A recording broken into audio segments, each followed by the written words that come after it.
तुम्ही पाहत आहात MCN न्यूज मराठी। मलकापूर शिक्षण समितीद्वारा संचालित स्वर्गीय बबनराव देशपांडे विद्यालय व कनिष्ठ महाविद्यालय मोताळा येथे 17 जानेवारी रोजी पालक मेळावा तसेच गुणवंत विद्यार्थ्यांचा सत्काराचे आयोजन करण्यात आले होते।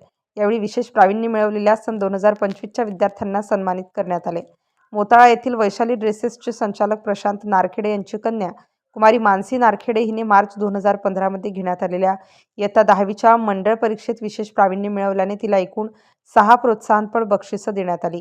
या परीक्षेमध्ये ती शाळेतून प्रथम, मोताळा तालुक्यातून गणित व इंग्लिश विषयात प्रथम, संस्थेच्या 4 शाळांमधून प्रथम तसेच याच 4 शाळांमधून गणित विषयात प्रथम येण्याचा बहुमान तिने पटकावलाय। त्याबद्दल तिला या कार्यक्रमामध्ये एकूण 6 प्रोत्साहनपर बक्षिसं देण्यात आली। सदरचे बक्षीस मुलीचे वतीने तिचे वडील प्रशांत नारखेडे यांनी संस्थेचे अध्यक्ष आमदार चैनसुख संचेती यांचे हस्ते मान्यवरांच्या उपस्थितीत स्वीकारले। यावेळी पालक, विद्यार्थी तसेच शाळेचे सर्व कर्मचारी वृंद प्रामुख्याने उपस्थित होते। MCN न्यूज मराठीकरिता कृष्णा पाटील, मोताळा।